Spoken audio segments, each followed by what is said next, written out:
มัน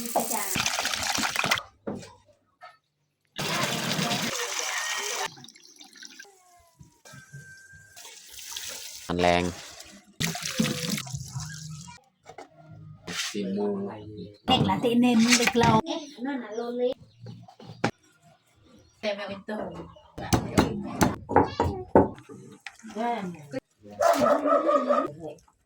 เร็วหลังก็เสร็จกระดูกนี่พี่น้องจ้าโก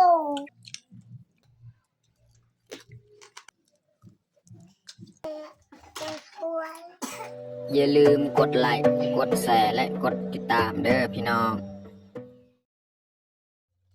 ว่าเต็มข้างในจะไม่เจ้าครับสบายดีแล้วก็สวัสดีเบิร์ดสู่ครูสู่คนยินดีตอนรับเขาสู้ซองบาวนึงแล้วก็สำหรับตอนแรงมื้อนี้แมนคอยสีพาทุกคนมาเบิ่งเขาสีมาเฮ็ดอาหารแรงหรือว่าข้าวแรงนี่แหละเขาสีมาหุ้งข้าวเจ้ามาเฮ็ดอาหารแรงโอเคไม่แต่ทุกคนติดตามเบิ่งติดตามชมกับพวกเฮาได้ยาวๆเลยนี่พี่น้องข้าวเจ้าของเฮานี่ข้าวงามไม่ได้ข้าวจะเอาเลยข้าวเจ้าเนาะเอาประมาณ2 จอกพี่น้อง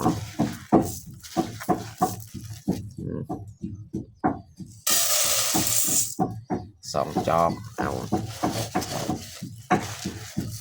นี่จังนะเอาไปล้างอีกนะข้าวอันนี้นะข้าวอันนี้นี่มีข้าวเจ้าฮอทงยางใส่ข้างในอันนี้ข้าวเจ้าเขาซื้อแต่เบียร์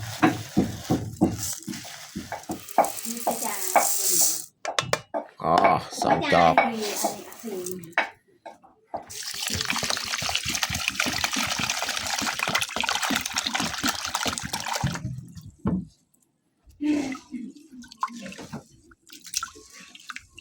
ต้องล้างออกอีก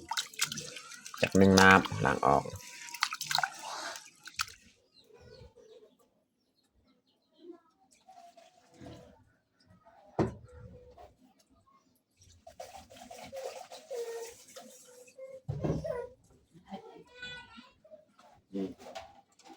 ไส้เล็กอันนี้กันไว้เพื่อว่าให้หม้อของเรานี่มันดำ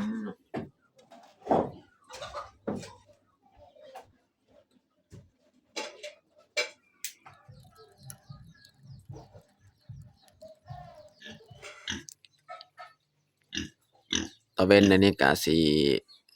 รับขอบฟ้าแล้วนี่พี่น้องเลือดได้ทั้งเทิงหันเนาะตะเวนถือซองใส่ผู้ทั้งเทิงครับในหมู่บ้านบ้านเฮาจะบ่ถือมันซองลงมาเลยเนาะ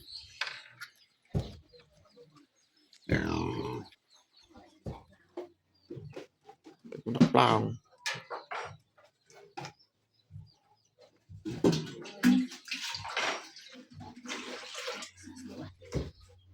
นี่เนี่ยจะเอาตุกน้ำเอาไปตักเนาะตุกตัวใดมันบัดเอาไปตักใหม่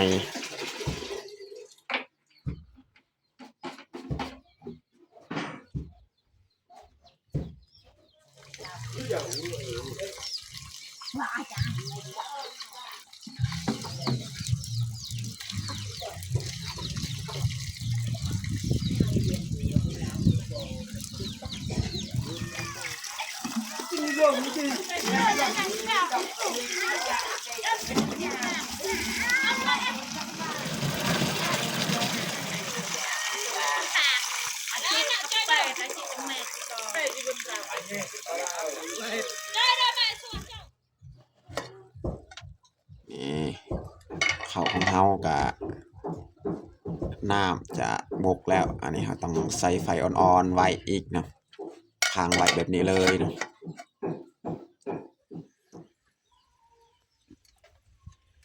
ตอนนี้เราก็สิเข้าไปหดสวนอีกพี่น้องเนาะนี่ส่วนผักของเฮากะกำลังปลูกใหม่ๆพี่น้องเนาะ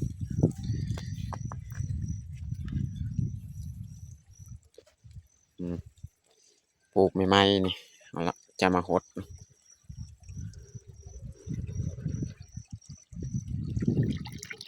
อันนี้แม่นน้ำที่เขาตองไว้นะพี่น้องเนาะเราก็เอาน้ำจากนี้แหละมาตักเอามาหดเลย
เราจะมาลกผัก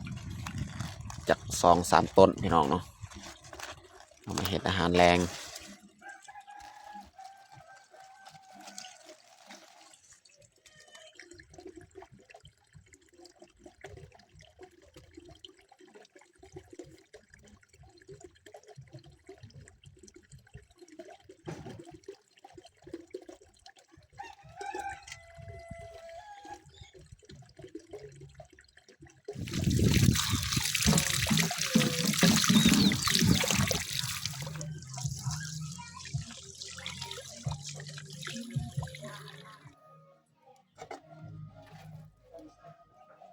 ตอนนี้ก็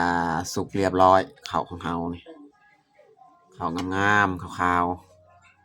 ๆพอดีเขามาจากไปเอาผักไปหดสวนผักเนาะพอดีข้าวของเฮาก็สุกพอดีเขาจะปรุงเลยข้าวของเฮา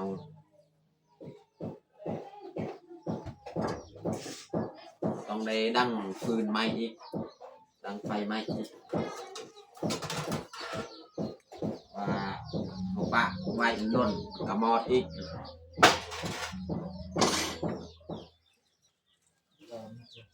วันนี้เขาสิเริ่มเฮ็ดอาหารพี่น้องเนาะข้าวของเฮาก็ปรุงไว้เรียบร้อยดั้งฟืนไฟเรียบร้อยเนาะวันนี้เขามีซีนพี่น้องซีนหมู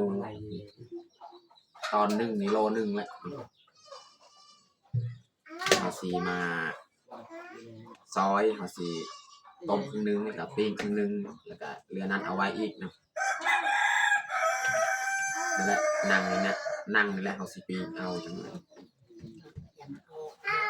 อย่าเน็กใจกันเห็นมันก็เต็ม Cái ใส่ song hàng Nè. của chị và bạn nhớ cho người ta นี่แหละโลนึงนะ ตี พี่น้อ เน็ ง กละตีเน้นเด็กเราตาเวมบะอย่าง มีกระดูกอย่างนี้เราสิเอาอันนี้แหละหนังนี่มาปิ้ง จะ นะ ไก่ในเต็มเนก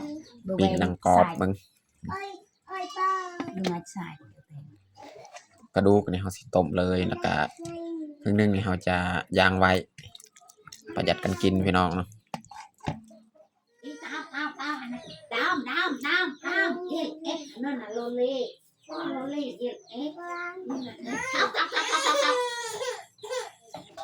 ôi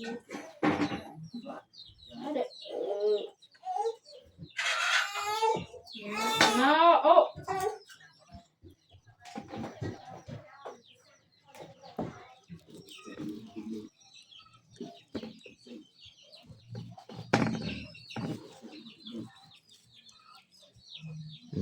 อันนี้กระดูกนะ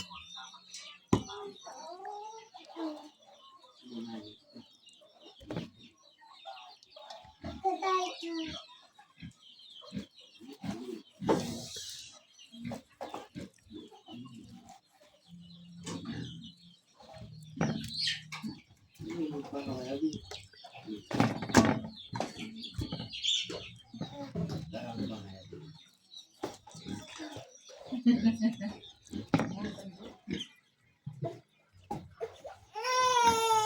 ณป้าก็ดู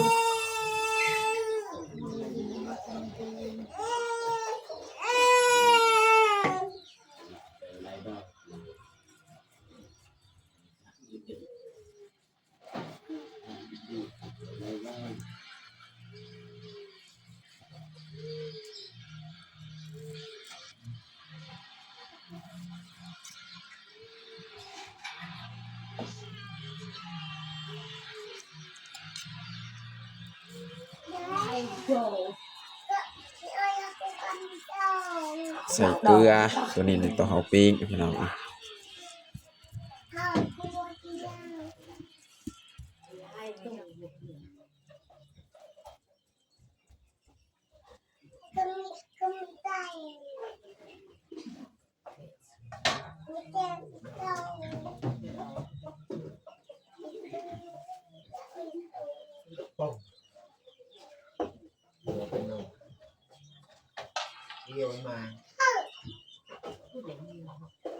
เที่ยวไอแต่แมวอินเตอร์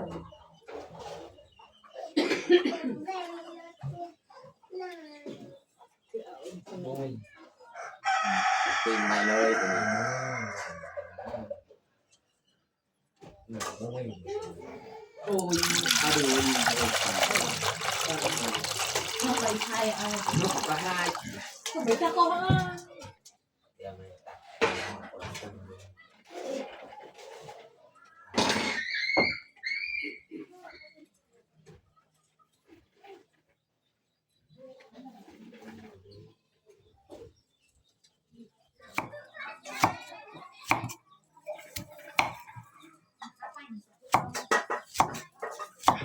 ซอยหอมแดง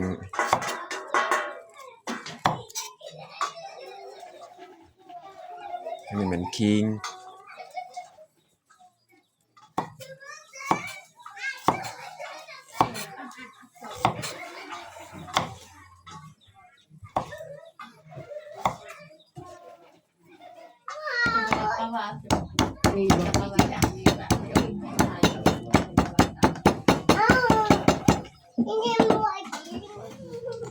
ใส่มักพริกกระเทียมเนาะ ฟอดชิงคังนะ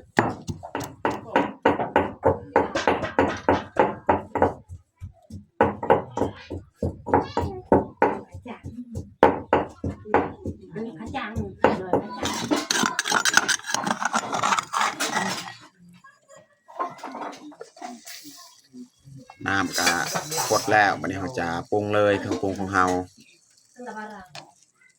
มักพริกกระเทียมเนาะ นี่ตุ๊ดเราติ่งเกะ หัวสีไข่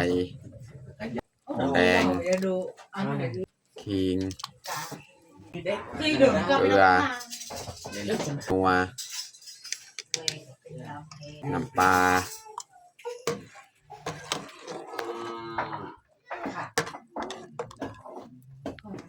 วันนี้เราจะเอาซีนของเรามาใส่เลยเนาะ เรื่องตลาด ก็ยังดอยอ่ะ เราแจกดูตีจบมันยังนานหนึ่งไปได้เลยการให้เราแจ้งถ่าย อะไรเด็ดน้ำมันให้เป็นน้ำเกลือ เยอะแจ้งอยู่นี่แจ้งกันแจ้งเยอะบ้างเสร็จ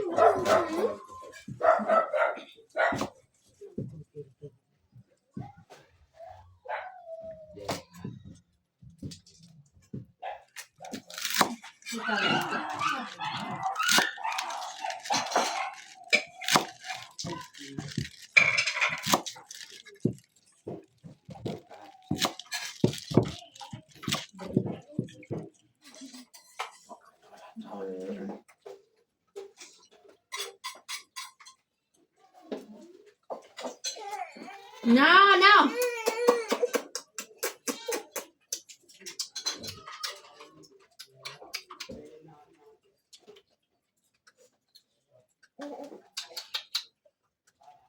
อันไหนกันเจ้าเป็นในประเทศนี้โอ้ขนาดไปเจ้าไป วันนี้เฮาสีใส่เลยผักของเฮาอีก ก็ลงในขนาด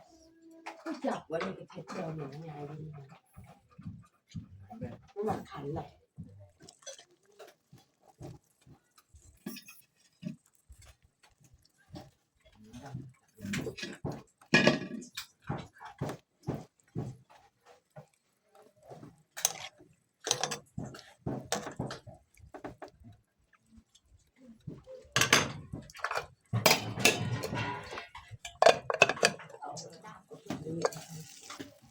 ไม่ได้มันเป็นยังไงเยอะ ตอนนี้ก็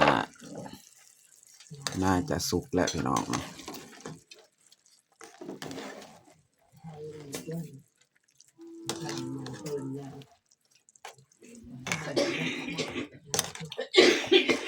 ล้วหัวเว้ยได้นะ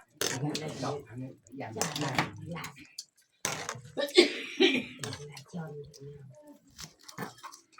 mau vô một cái má nó chứ mấy hạt ơn cần làm ซอยหอมบัว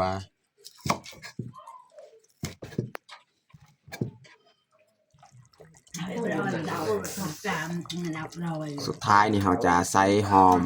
บัวเนาะพี่น้องเนาะ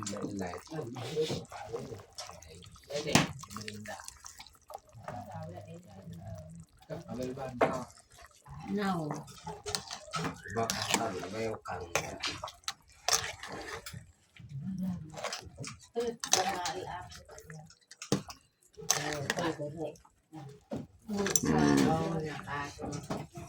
เรียบร้อยพี่น้อง การเวลา บอส này nó được cái nhà máy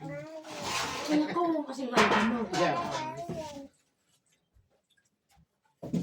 ใหญ่ไม่จบใช่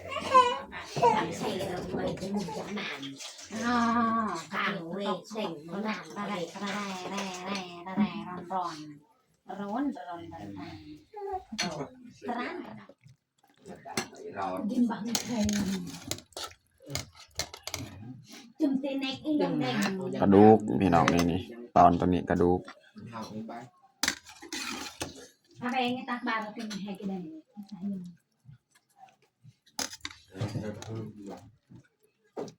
พอดีเต็มถ้วยเลย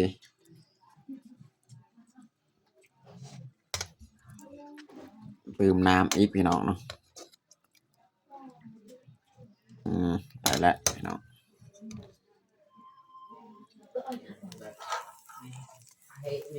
เซ็งหนึ่งล้านเต็มเร็วหลังก็เซ็ง ตอนนี้ก็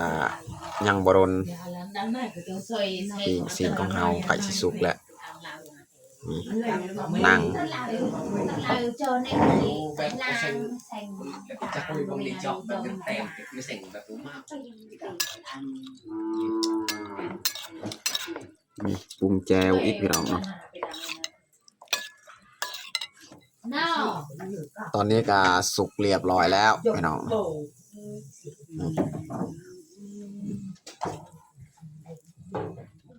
ตอนนี้ก็สุกเรียบร้อยแล้วพี่น้องปีกของเฮาเดี๋ยวเราจะมาซอยเลย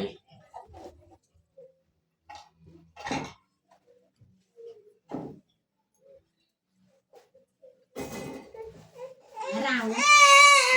cứ cái ao ấy giờ gặp một bịt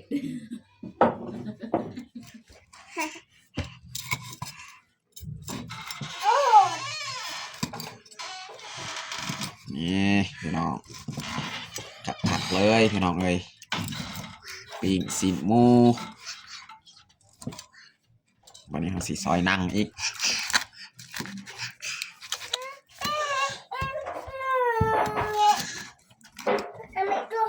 นั่งกรอบๆเลยพี่น้องเลย พระคุณอเมริกาก็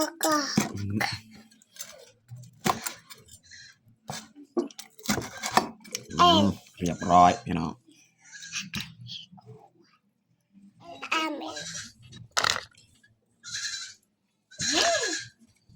นพระเอ็นโอ้ย พี่น้อง ข้าวที่เฮา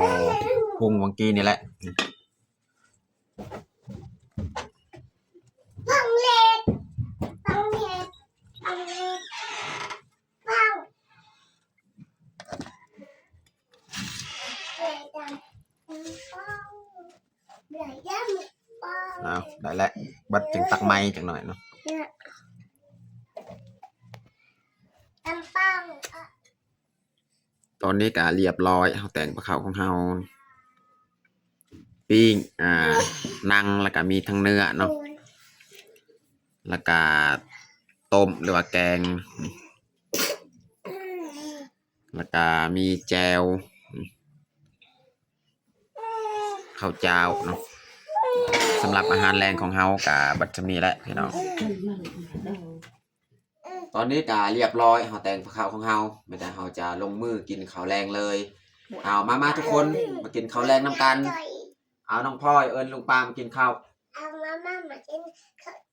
เขาเล่นเหมือนกัน เอากิน จ้า จ้า อะไร ต่ออาจังไป มากินข้าวไหนน้ำตาล ก็ไอ้รุ่มที่ครับรุ่ม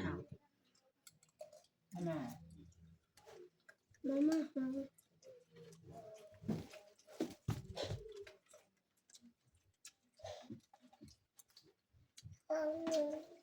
เอา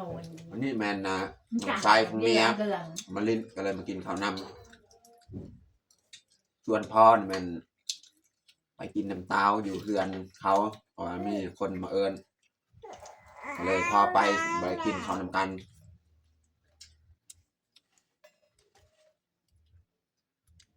จ้าสนาม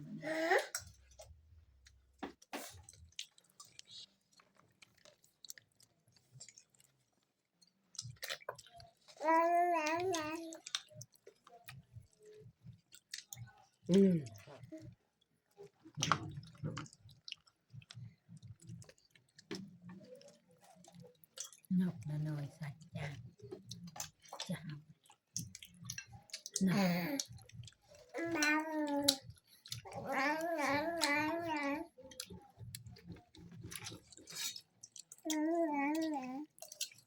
จ้ากู เคยออมนะคือตาราง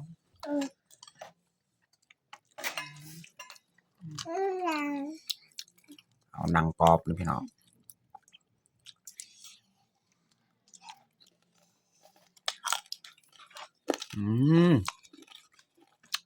ครับพี่น้อง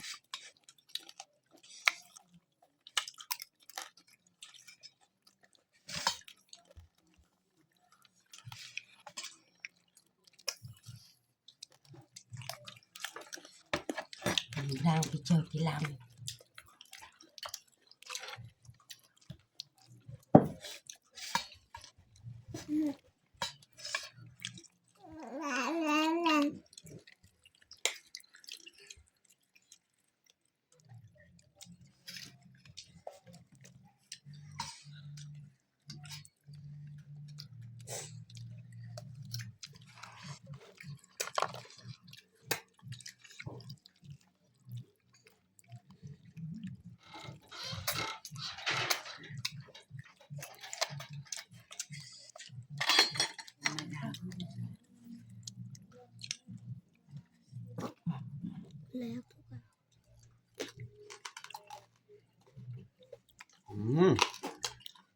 กรอบๆเลยหนัง